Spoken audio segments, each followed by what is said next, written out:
Hi, welcome back to my ESG channel.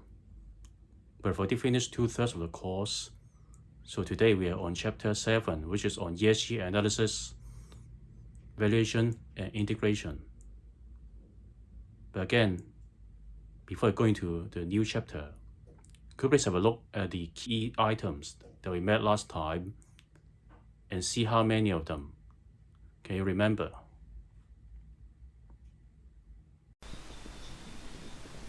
Right, so here's chapter 7. No, there are many of learning outcomes, but then, well, actually the chapter is not that long.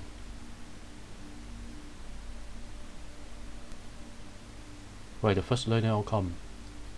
To explain the aims and objectives of integrating ESG into the investment process, so there are a few of them. The first one is meeting requirements under fiduciary duty or regulations. As we have seen in the previous chapter, that's the chapter 6 on stewardship. I hope you still remember there are regulations that could demand a certain level of ESG integration, such as EU Shareholder Rights Directive and also the UK Stewardship Code.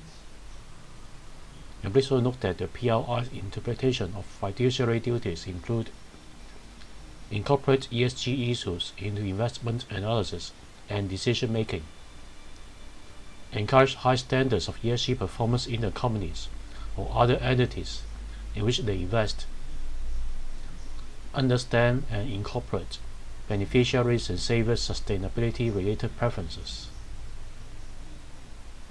meeting clients and beneficiary demands, lowering investment risk, increasing investment returns, giving investment professionals more tools and techniques to use in analysis such as ESG scorecards. And then the last two aims and objectives are improving the quality of engagement and stewardship activities, and finally, lowering reputational risk.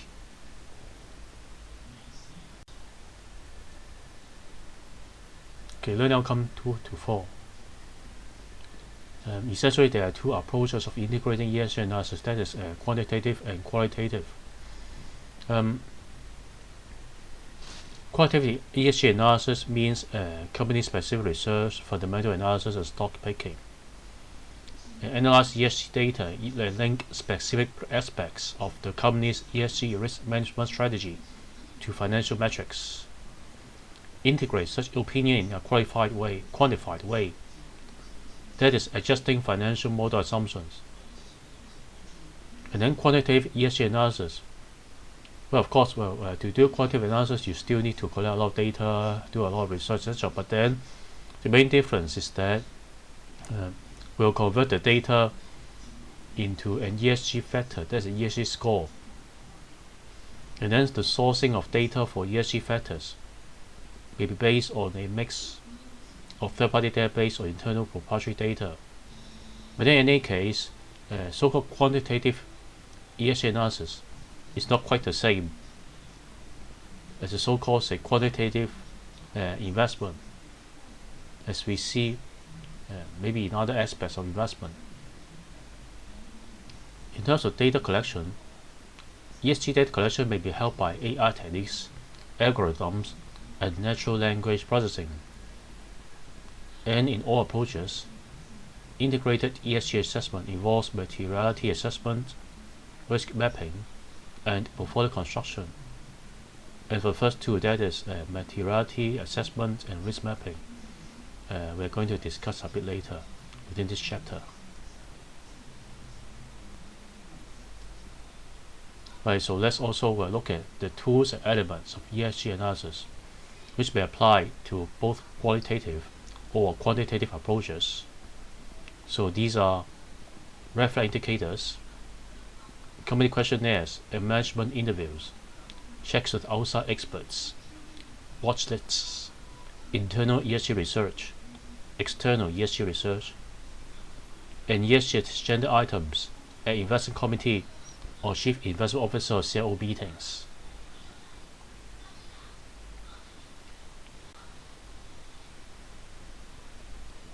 Now this list looks a bit similar to the previous list, but then this list is about the elements of ESG integration, so it's actually different from the previous list.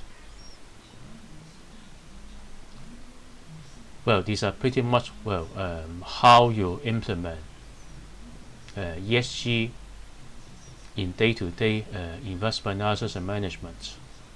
So these elements will include adjusting forecast financials, adjusting valuation models or multiples, adjusting credit risk and duration, managing risk, including exposure limits, scenario analysis, and VAR or value at risk models, ESG factor tilts, ESG momentum tilts, strategic asset allocation, tactical asset allocation, ESG controversies, and positive ESG events.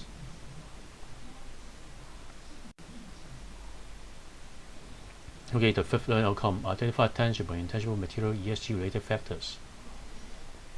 Well, for this learning outcome, there are pretty much two parts: tangible, intangible, and then tangible, intangible. Well, the definition of these are pretty much like what we may understand in, say, accounting about, say, definition of tangible and intangible assets. So I'm not going to elaborate here. But then another aspect is materiality. So we will touch upon that very soon. But then before that, the notes has also mentioned the definition of capital or tangible intangible factors by IRC, the International Integrated Reporting Council.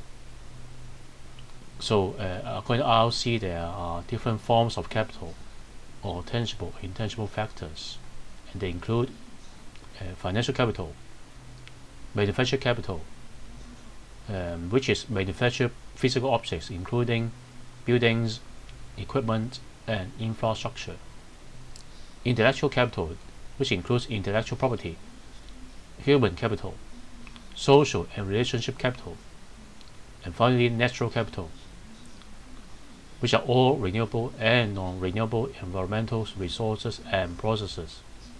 That pretty much means those are not man-made objects.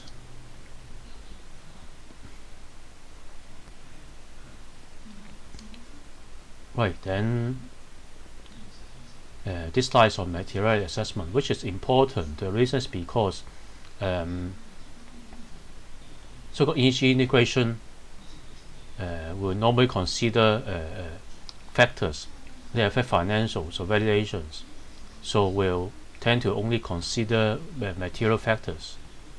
But then in cases where, like, say, socially responsible investing strategies, the so-called non-material factors may also be considered. For example, say, avoidance of pork-based product companies by most of investors. And materiality assessments will apply to both intangible factors. That's where we isolate those that have a financial impact from those that will not.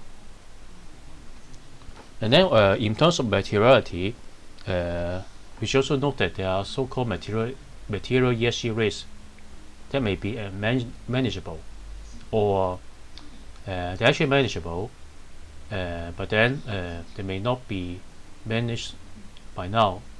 So this kind of risk that could be managed but then not yet managed, this situation is called management gap.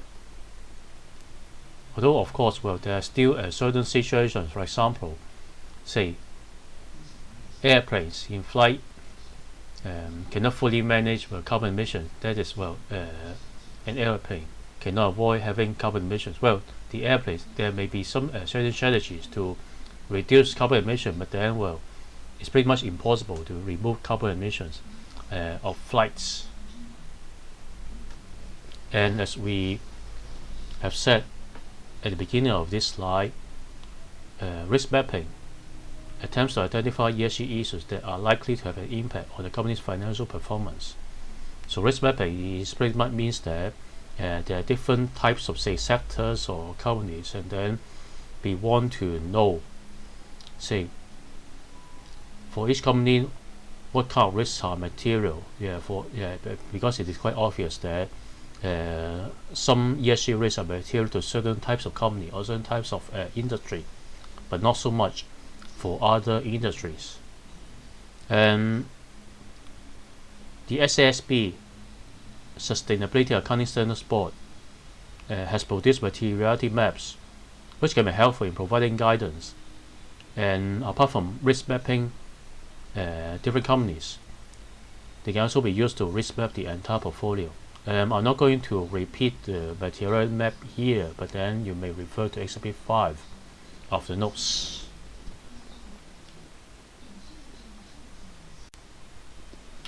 Learning outcome 6, scorecard. So right now, here are the steps in developing one. So to develop an ESG scorecard, firstly, we should identify sector company-specific ESG items, and then break down the issues into a number of indicators, like policy, measures, level disclosure, and then determine a scoring system for both quantitative metric. For example, the amounts of emissions reduced, that is factors that are measurable, or qualitative assessments. And then, use this criteria to assess a company and give it a score.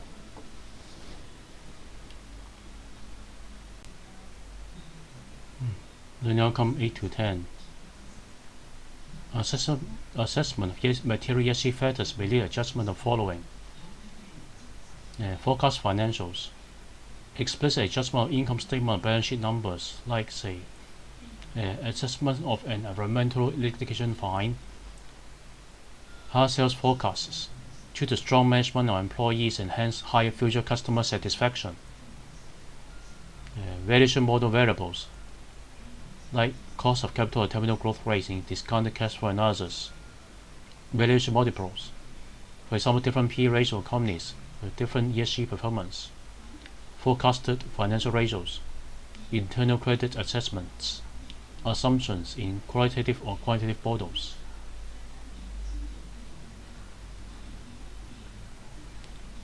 Challenges of company disclosure on ESG topics. Disclosure of ESG data is often not compulsory. This is very important. So actually, for a lot of companies, the disclosure actually non-existent.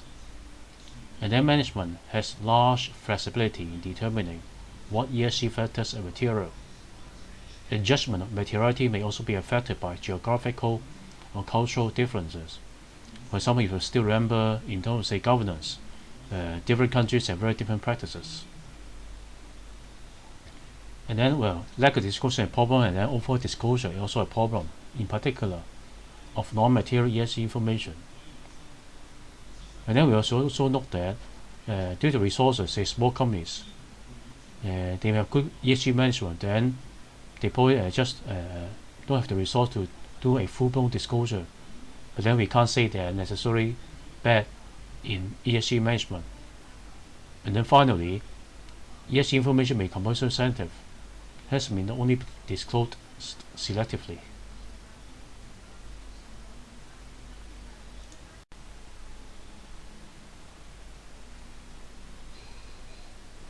Right, challenge of company disclosure ESG topics.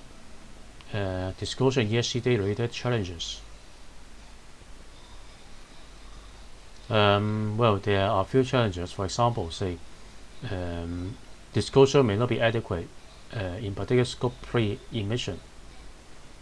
There may be different understanding of materiality.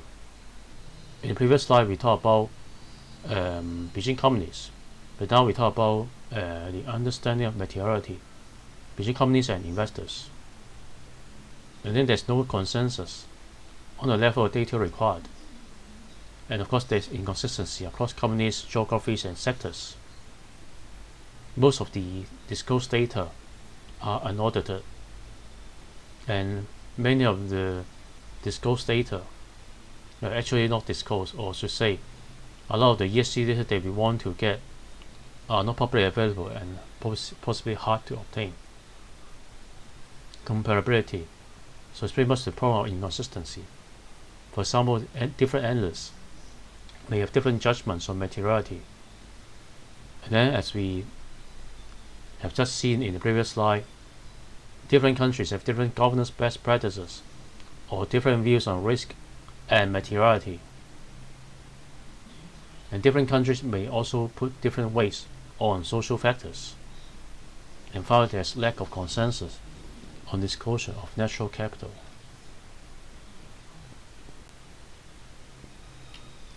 Right. This is actually the 12th outcome. Well, the order is maybe a bit strange, but then I think it's probably better to put a bit later and then group certain, I think, related outcomes together. So it's actually the 12th learning outcome. Apply the range of approaches to ESG analysis and integration across a range of asset classes. Actually, a lot of the kind of techniques that we've talked about are relevant to publicly listed equities. So, say a fixed income, ESG techniques for equity investors are often employed, like materiality and sustainability assessment. But then, fixed income securities have their own characteristics. For it's pretty much, well, say different securities issued by the same company may well be differed by credit quality, duration, currency, etc. So, say a company will pretty much have only one common stock, but have many bonds, which are all different. And then compare with equity investors who are more interested in earnings. Fixed income investors may consider ESG factors that affect balance sheet strength more material than equity investors due to concern default risk and not so much on the opportunity side. And then for sovereign debt, investors typically integrate certain ESG factors like political risk and governance factors. So, well, of course, there are also countries where environmental concerns are important, but then for most countries, ESG analysis for sovereign will kind of focus on political risk and governance. Okay, second asset type is private equity. The challenges include lack of transparency, established reporting standards, regulatory oversight, and public market expectations about ESG. And for private equity, a lot of companies are smaller, and then they are private companies with no listing and probably doesn't have that kind of resources to really do a rigorous ESG reporting exercise. However, for private equity, early investors and significant shareholders can be strategic and long-term oriented, therefore creating a powerful incentive to establish a strong set of ESG KPIs early in the company's life cycle. So it's pretty much that for private equity. And of course, there are disclosure, information availability issues, but then there's probably also more scope to get the right things done early. And then finally, real assets, including real estate. In real assets, normally, an investor will own the entire stake or maybe a big majority stake. This will offer investors much greater control over the definition, application, and reporting of ESG data. But nevertheless, before launch of this GRESB Global Real Estate Sustainability Benchmark, the sectors arguably little regard for ESG factors. Moreover, there can be a conflict of interest between tenants and operators. Also say tenants, operators versus owners and constructors.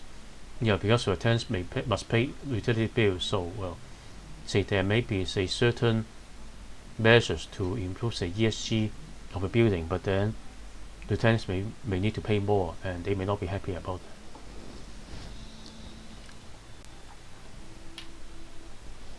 Okay, 15. Describe the challenges of integrating ESG analysis into a firm's investment process. Okay, some of this we actually kind of looked at, although in in similar ways, but then not totally the same way. Like say the first seal again, inconsistency. Although inconsistency, well, that we met a bit earlier in the past 2-3 slides, is for company disclosure, but then we are now talking about the ESG information of third-party providers like MSCI or Sustainalytics. And then because well, these databases have relatively short history, so data may become short-run and lack history. And there's no uncertainty about correlation with other established quantitative factors because well, the purpose is to use ESG information to adjust financial models, but then if we are not sure that certain ESG factors are correlated with financial model parameters, then it may be hard to justify to use those ESG data to adjust models, and then hard to adjust and quantify many ESG factors. Integration may challenge if ESG analysts are separate from conventional investment decision making, which pretty much means that ESG analysts are probably another group investment firm and then may not act on a day-to-day basis with the rest of investment people. Many firms still do not integrate ESG or believe that ESG has limited financial impact. Insufficient resources, culturally different attitudes in ESG factors may challenge adoption by global firms. Like say a firm may have offices in many countries, but then each country has different customs or conventions, so that well, it may be hard to adopt a single ESG strategy for a firm across all countries in the world. There may also be a difference in ESG integration across asset classes. Say public equities, well, the integration may be more robust, but then maybe less for other asset classes. And then finally, the final challenge will be inadequate trading, as ESG techniques are still very new.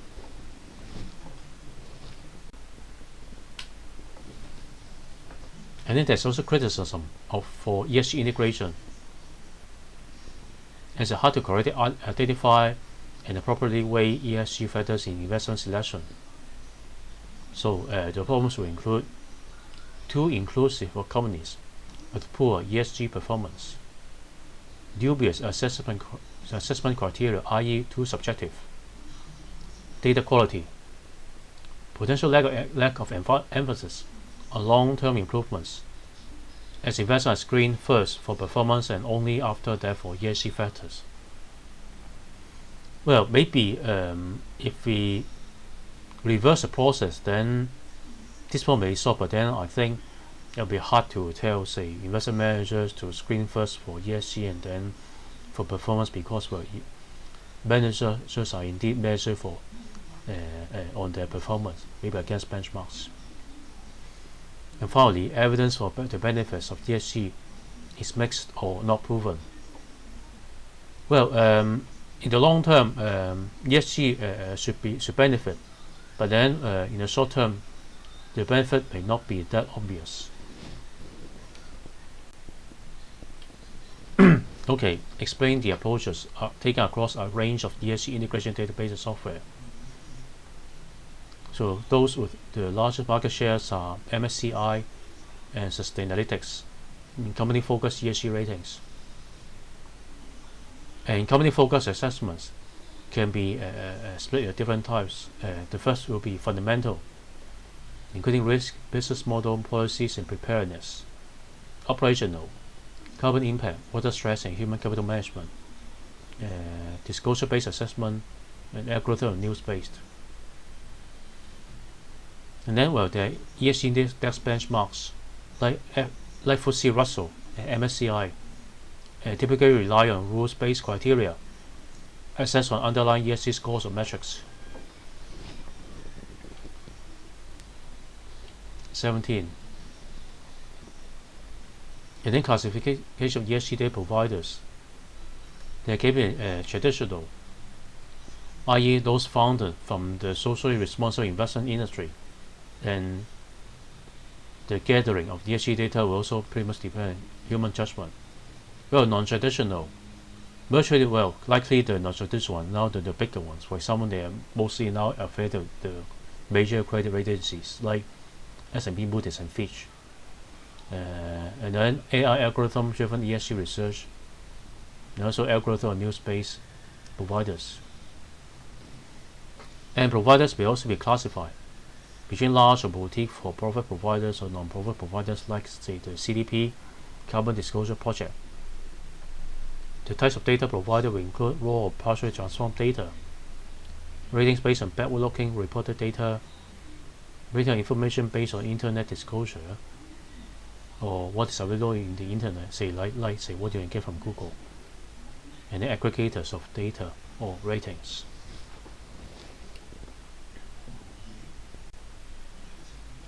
Okay, describe the limitation and strengths of information provided by ESG integration databases. Again, I think the biggest issue is also inconsistency.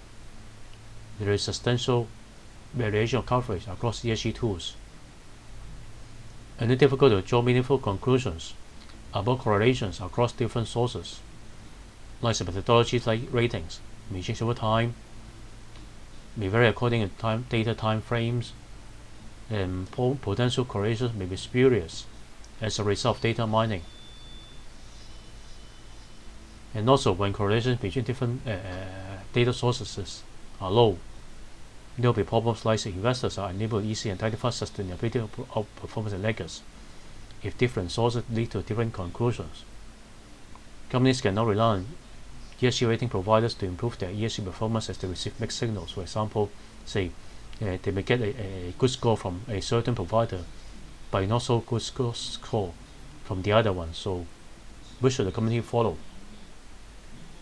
And they also create a challenge for academic and empirical research. Okay, 19. Primary and secondary data sources. Primary data can be sourced via surveys, direct communication and company reports, presentation and private documents such as from non-profit organizations like UN Global Impact, or the GRI, or from the company's own websites. Many ESG databases provide secondary ESG data ratings, i.e. assessment transformed by a process of scoring or by a formula from a primary data source.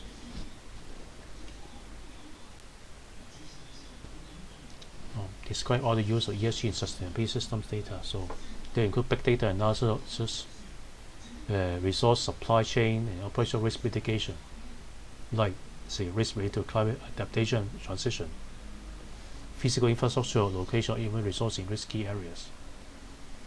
And then the data can also be used for modeling future sustainability scenarios like climate change, wage growth, and social effects like say impact different policy interventions like carbon tax.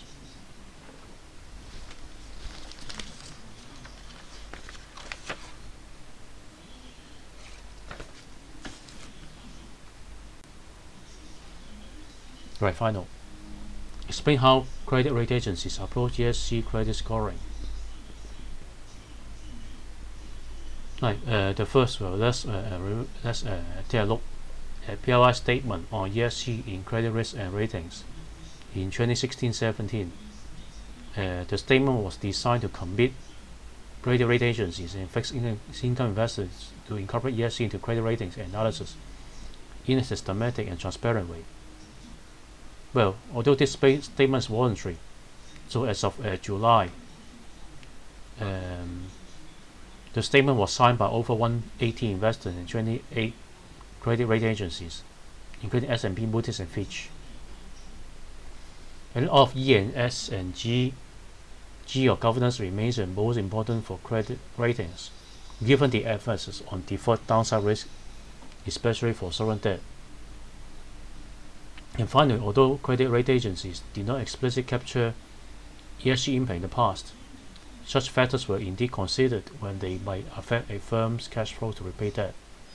The levels of litigation risk are often analyzed as well, including that related to environment, employment, and human rights.